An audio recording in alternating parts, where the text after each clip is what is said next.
Всем привет, друзья! С вами Валерий Табаков.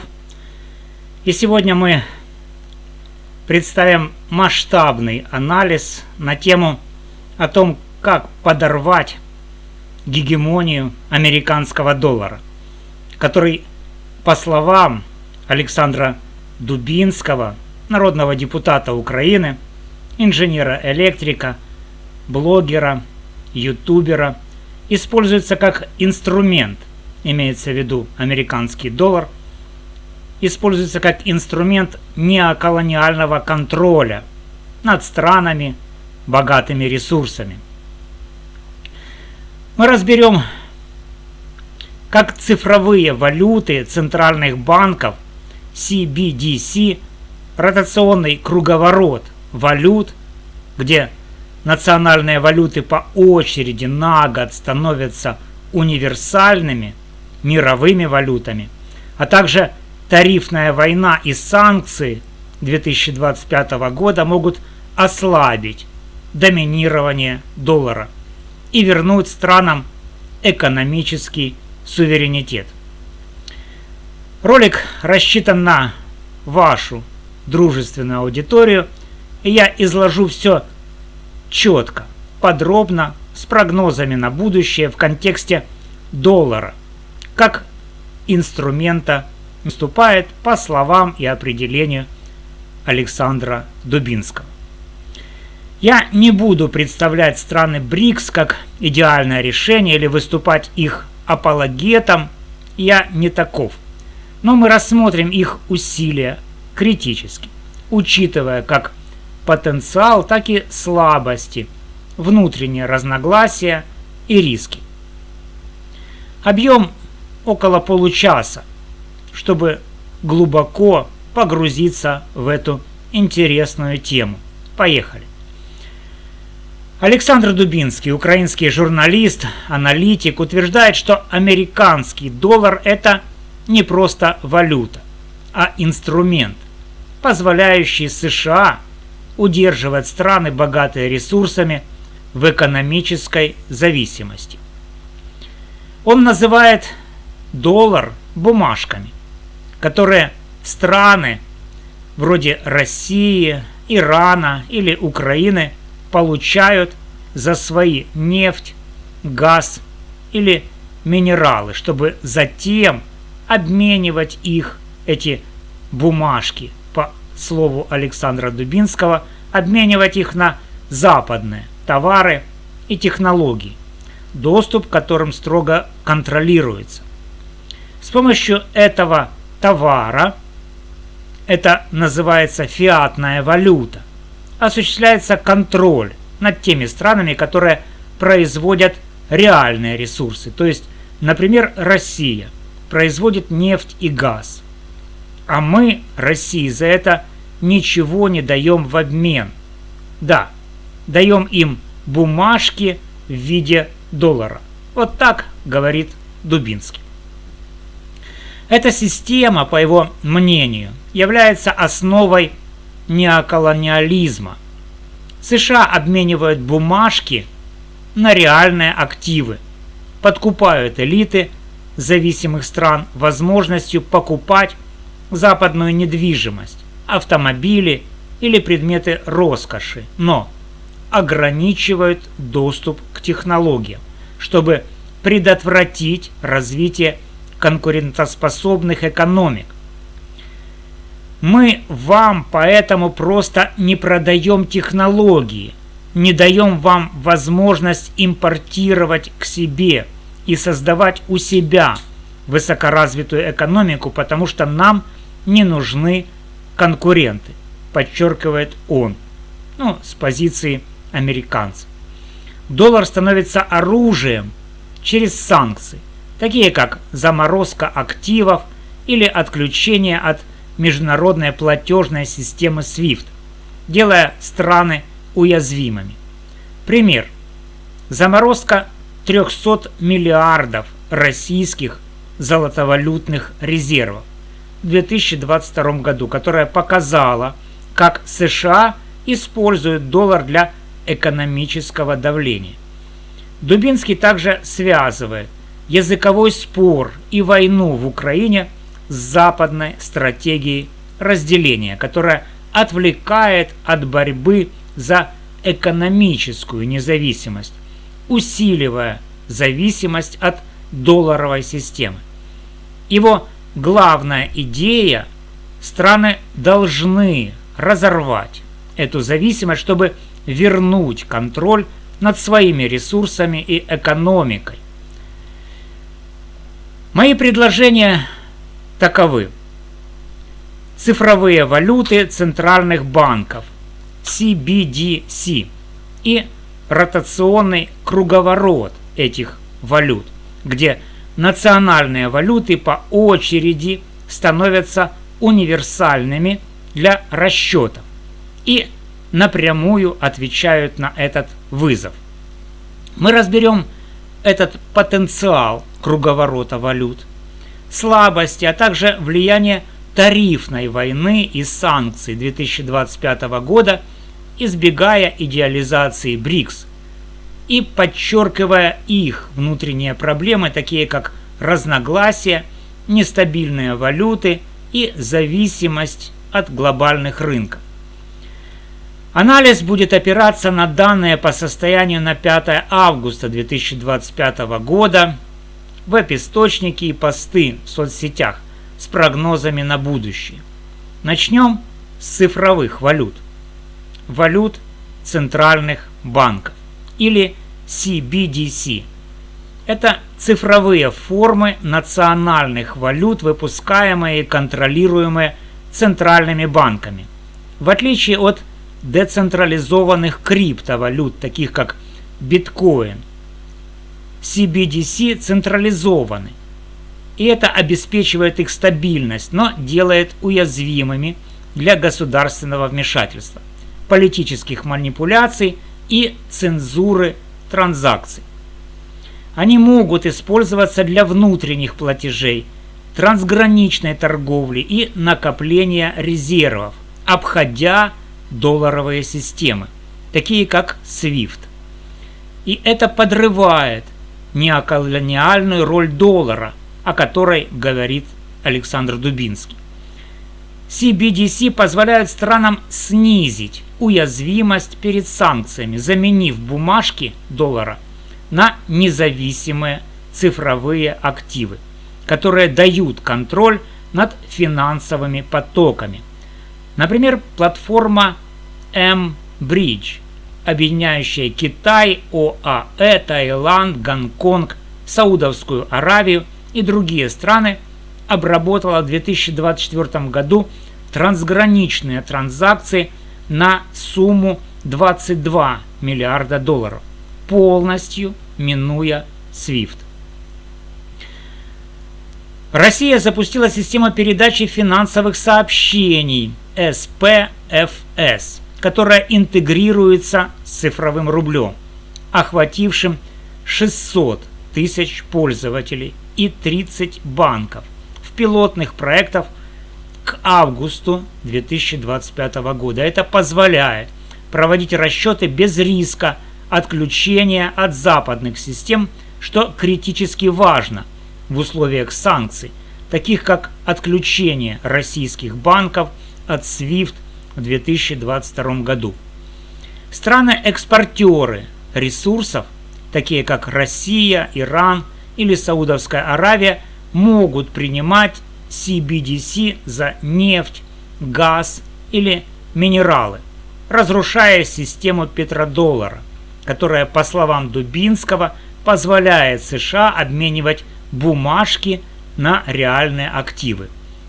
В 2024 году Саудовская Аравия начала принимать цифровой юань ECNY за нефть, экспортируемую в Китай, а Россия тестирует цифровой рубль для расчетов с Индией и Ираном. Это шаг к возвращению контроля над ресурсами, о чем говорит Дубинский. Центральные банки могут накапливать CBDC в резервах вместо долларов, снижая зависимость от западных финансовых институтов, которые США используют для санкционного давления. Юань уже составляет 2,5% мировых резервов к 2025 году, а Россия и Индия экспериментируют с цифровым рублем и цифровой рупией для резервов. Привязка CBDC к золоту, например, Россия рассматривает обеспечение цифрового рубля золотом или другим активом, повышает доверие, но требует огромных ресурсов. CBDC сокращают транзакционные комиссии с 2-3% в долларовых системах до 0,1-0,5%, что особенно привлекательно для стран глобального юга, таких как Индия, Нигерия или Индонезия, чьи экономики страдают от высоких издержек. Китай лидирует в развитии CBDC, цифровой юань и CNY используется в 70% крупных городов. Обработка транзакций на 1,4 триллиона долларов в 2024 году состоялась.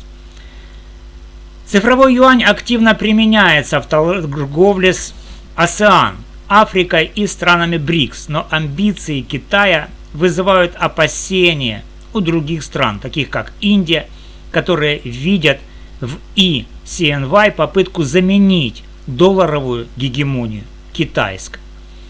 Россия запустила цифровой рубль в 2023 году, охватив 600 тысяч пользователей, и тестирует его в торговле с Китаем, Индией и Ираном. Но волатильность рубля, падение на 30% в 2022 году и санкции на банки ограничивают его потенциал. Индия с цифровой рупией и рупией обработала транзакции на 10 миллиардов долларов в 2024 году с планами расширения на торговлю с ОАЭ и Сингапуром. Но ее нейтральная позиция в геополитике затрудняет лидерство в глобальной дедоларизации. Багамы и Ямайка используют Сен-доллар и Джамдекс для региональных платежей, показывая, что даже малые страны могут участвовать в этой системе, но их влияние минимально из-за ограниченных экономик. Нигерия с Найра столкнулась с кибератакой в 2024 году, что подорвало доверие и показало уязвимость CBDC. Разработка CBDC требует огромных затрат. Запуск CNY обошелся Китаю в 2 миллиарда долларов. Цифрового рубля в России в 1,5 миллиарда долларов. А небольшие страны, такие как Египет или Эфиопия, не имеют ресурсов для масштабирования. США активно противодействуют CBDC, вводя санкции против банков, использующих китайскую систему SIPS, альтернативу SWIFT, что затрудняет глобальное внедрение. Координация между странами осложняется разными стандартами блокчейна и политическими разногласиями. Китай стремится доминировать с юанем. Индия сохраняет нейтралитет, а Бразилия и ЮАР опасаются вторичной роли. Централизация CBDC делает их инструментом государственного контроля, что может отпугнуть частный сектор и ограничить их привлекательность для международных инвесторов. Например, в Китае CNY используется для отслеживания транзакций, что вызывает опасения у компаний, ценящих конфиденциальность. Прогноз. К 2030 году CBDC могут охватить 20% мировой торговли, если страны, включая БРИКС, расширят платформы вроде M-Bridge до 100 миллиардов долларов транзакций. Юань имеет наибольший потенциал благодаря экономической мощи Китая – 17% мирового ВВП, но цифровой рубль и рупия могут укрепить позиции в Азии и на Ближнем Востоке. Доллар сохранит 50-55% мировых резервов, до 2035 года из-за сетевого эффекта, когда страны используют его как универсального посредника. К 2040 году доля доллара может упасть до 40%, если CBDC станут стандартом в Азии, Африке и Латинской Америке, но полный отказ от доллара маловероятен до 2050 года, так как США будут усиливать санкции и дипломатическое давление. CBDC поддерживают тезис Дубинского, позволяя странам обойти бумажки доллара и вернуть контроль над своими ресурсами, но их успех зависит от преодоления технических, финансовых и политических барьеров, чего страны БРИКС пока не хватает из-за внутренних слабостей и разногласий. Теперь переходим к ротационному круговороту валют. Моей идее, где национальные валюты стран, таких как юань, рубль, рупия, реал или дирхам, по очереди на 1 год становятся универсальной валютой для международных расчетов, резервов и торговли.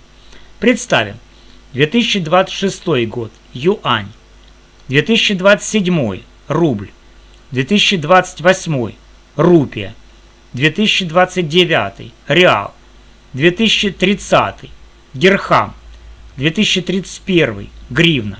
Эта система направлена на создание многополярного финансового порядка, где ни одна страна или валюта не доминирует, что напрямую бьет по неоколониальной модели доллара, описанной Дубинским, где США используют бумажки для контроля над ресурсами. Реализация ротации требует тщательного выбора валют. Юань, рубль, рупия и дирхам подходят благодаря экономической мощи стран, входящих в БРИКС, 37% мирового ВВП, 46% населения. Но валюты ЮАР – ранд, Ирана – реал, Египта – египетский фунт или Эфиопии – быр менее готовы из-за экономической нестабильности, высокой инфляции и низкой ликвидности на глобальных рынках.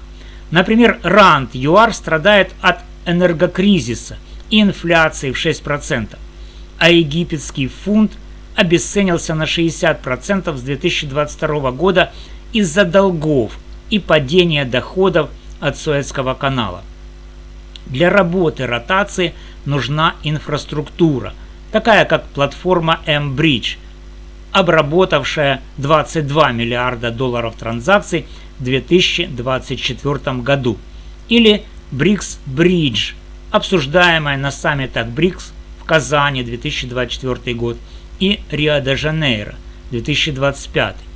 Национальные платежные системы СПФС в России, ЦИПС в Китае, UPI в Индии должны быть интегрированы, но их стандарты различаются, что создает технические сложности, требующие миллиардов долларов на унификацию. Цифровые валюты, такие как eCNY, цифровой рубль и цифровая рупия, упрощают переход между валютами, так как работают на блокчейне. Но отсутствие единого протокола затрудняет интеграцию. Например, ЦИПС обрабатывает 4 миллиона транзакций в день, но совместимость с SPFS ограничена из-за разных технологий.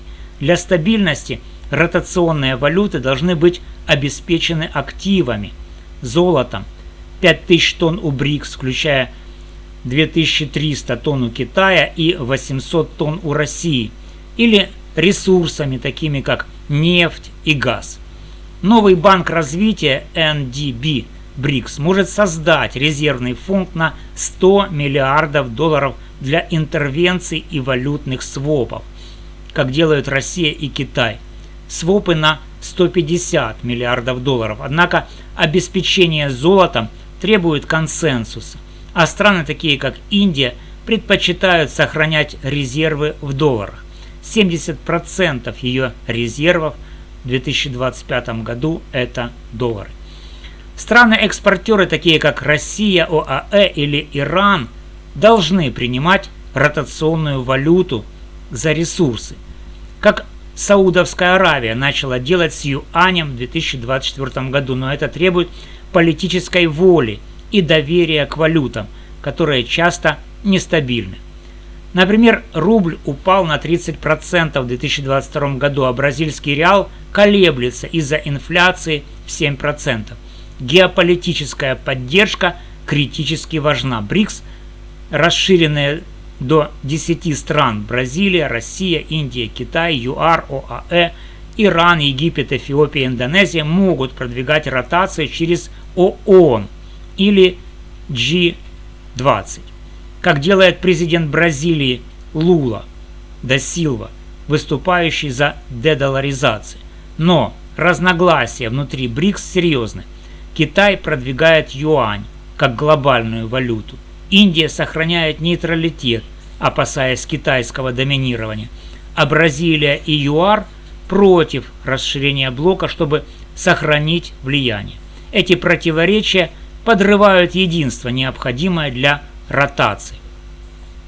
Преимущество ротации очевидны. Она предотвращает доминирование одной валюты, обходит санкции, такие как отключение от SWIFT, и повышает спрос на национальные валюты, укрепляя экономику стран.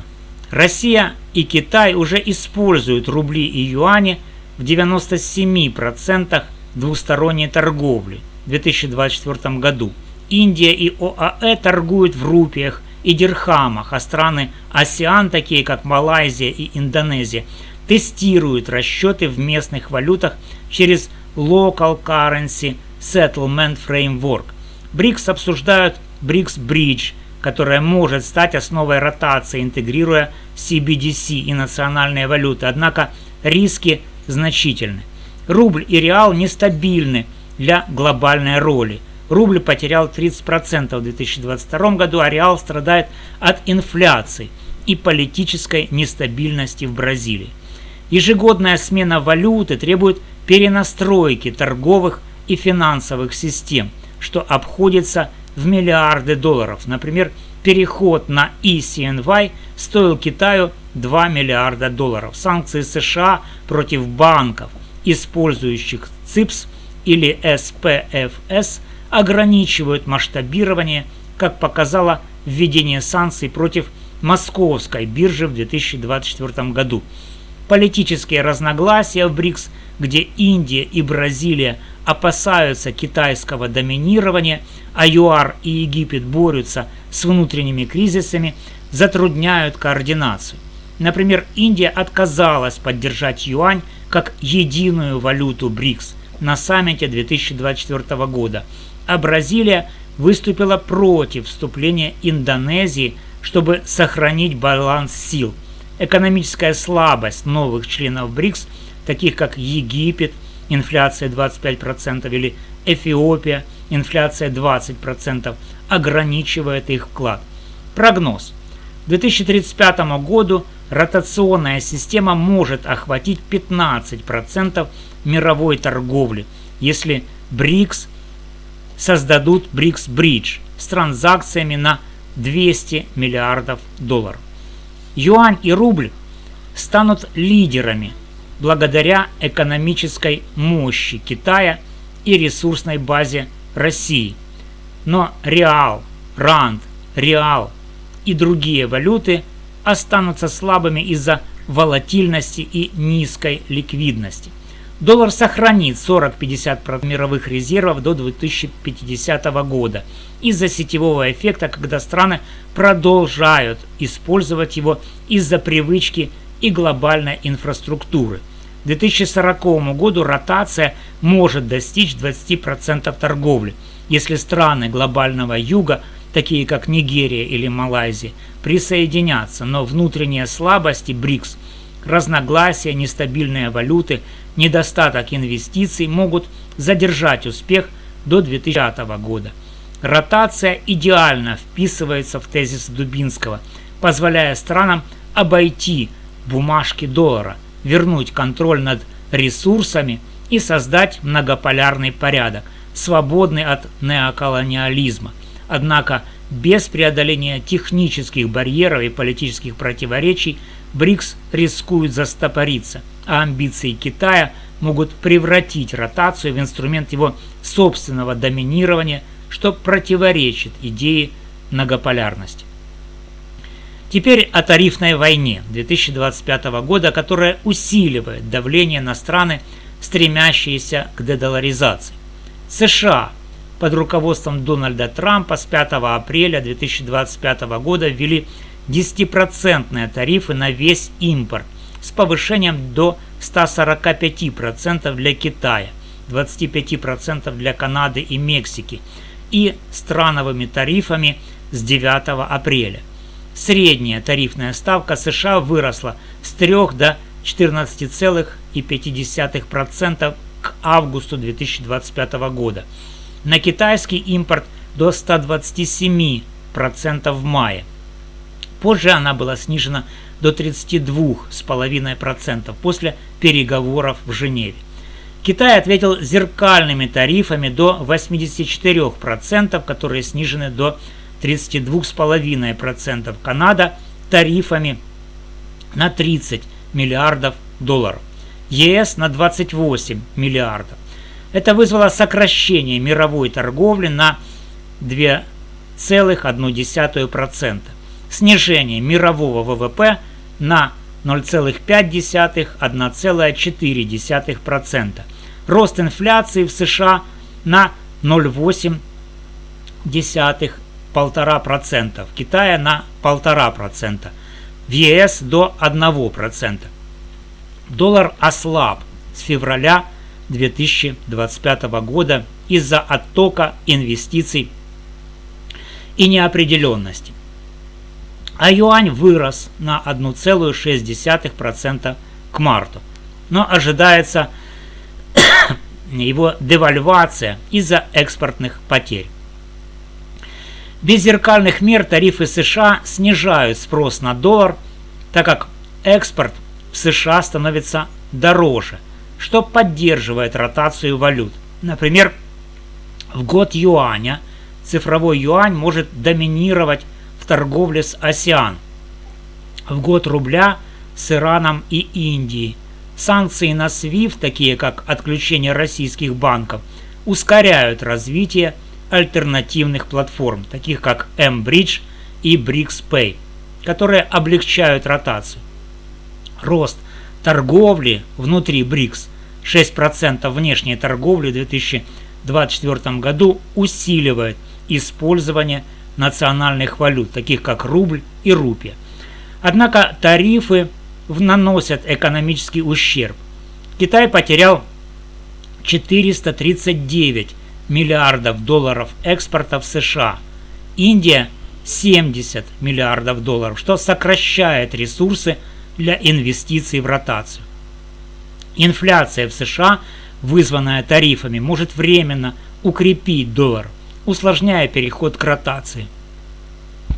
Волатильность валют, таких как рубль или реал, усиливается, что подрывает доверие к ним как глобальным. С зеркальными мерами тарифная война принимает более жесткий характер. Зеркальные тарифы 84% от Китая, 30 миллиардов долларов от Канады, 28 миллиардов долларов от ЕС сокращают торговлю с США почти до нуля, снижая спрос на доллар и стимулируя дедоларизацию. Россия и Индия используют рубли и рупии в двусторонней торговле. Китай продвигает юань в Африке и Азии. ОАЭ тестирует дирхам с Индией. Это усиливает региональную кооперацию, делая ротацию более актуальной. Зеркальные меры ускоряют развитие независимых платформ, таких как mBridge и SPFS, которые могут стать основой ротации. Однако зеркальные тарифы повышают риск глобальной рецессии до 40%, сокращая ВВП стран. Китай теряет 4,4%, США 1,6%, ЕС 1%. Это ограничивает ресурсы для инвестиций в инфраструктуру ротации, такую как Брикс-бридж, требующую 5-10 миллиардов долларов. Волатильность валют возрастает. Индонезийская рупия упала до минимума с 1998 года. Бразильский реал колеблется из-за инфляции в 7%.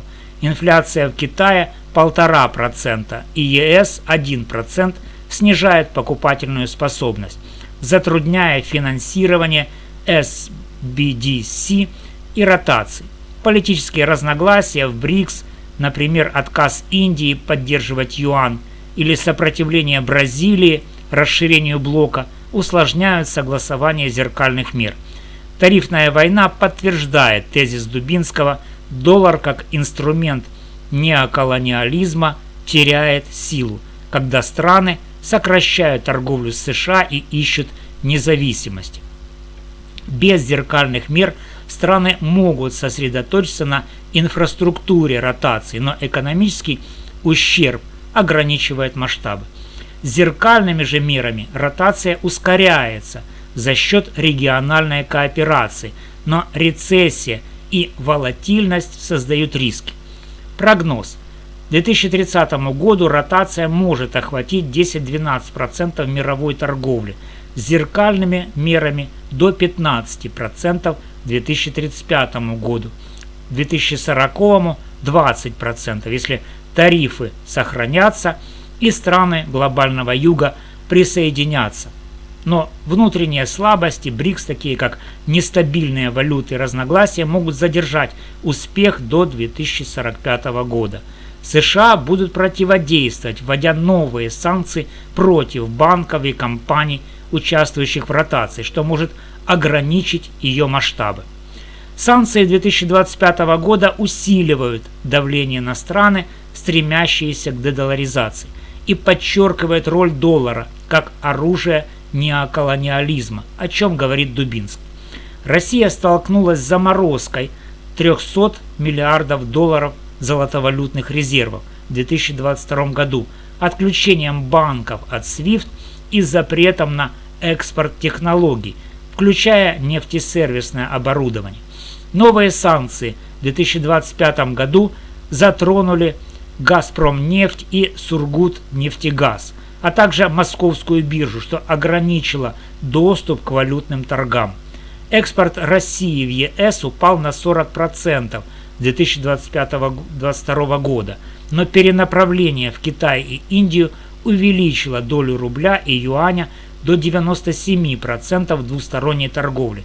Инфляция достигла 12,8% в феврале 2025 года, дефицит бюджета 2,3% ВВП из-за военных расходов, выросших на 27%.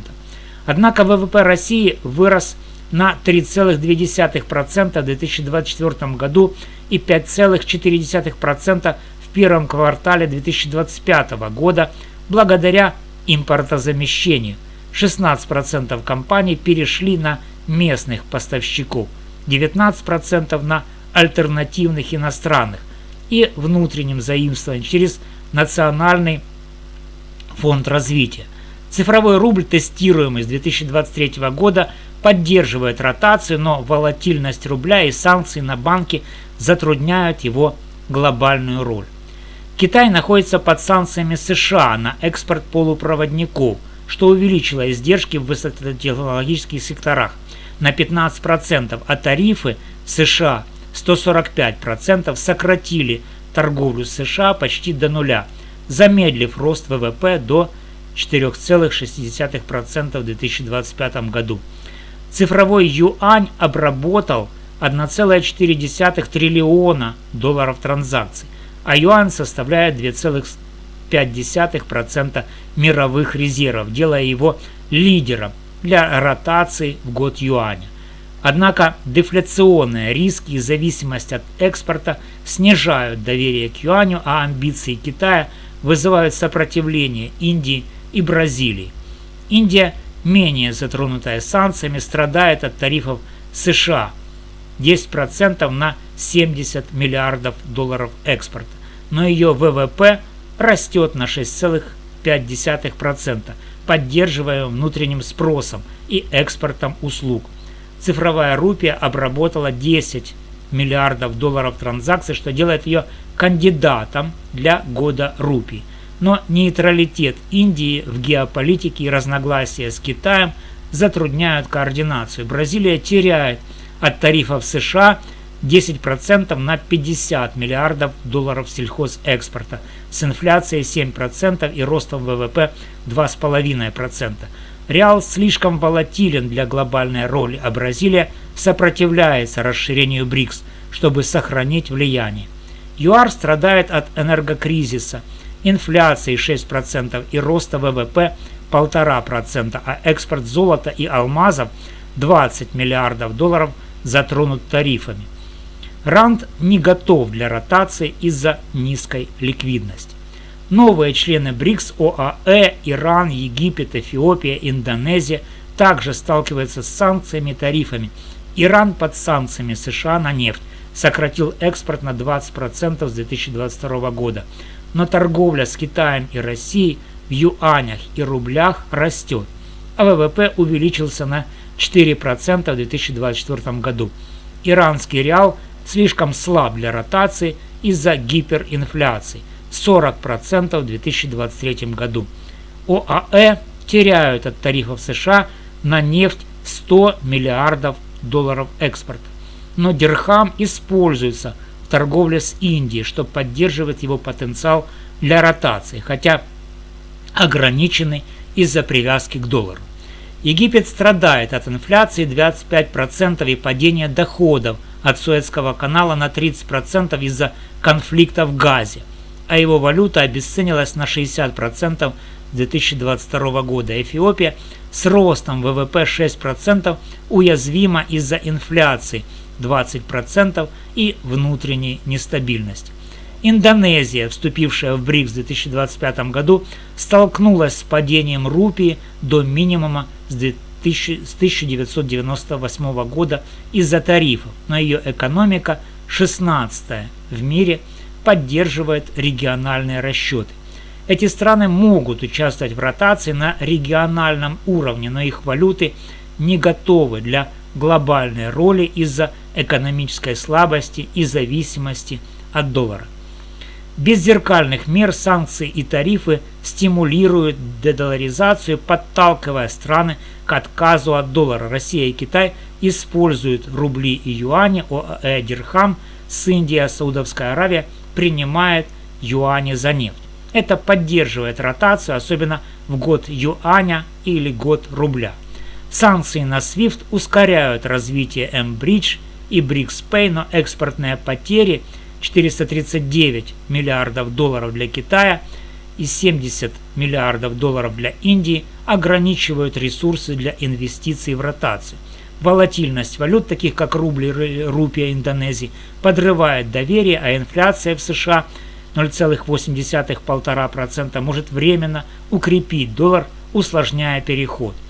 Зеркальными мерами 84% от Китая, 30 миллиардов долларов от Канады, 28 миллиардов долларов от ЕС. Ротация ускоряется, так как торговля с США сокращается, снижая спрос на доллар. Россия и Индия используют рубли и рупия, Китай продвигает юань в Африке, а ОАЭ тестирует дирхам. И это усиливает региональную кооперацию, но риск рецессии 40% сокращает ВВП стран, ограничивая финансирование инфраструктуры, такой как BRICS Bridge 5-10 миллиардов долларов. Разногласия в БРИКС, отказ Индии поддержать юань или сопротивление Бразилии расширению затрудняет согласование зеркальных мер. Санкций подтверждают тезис Дубинского: доллар – оружие неоколониализма.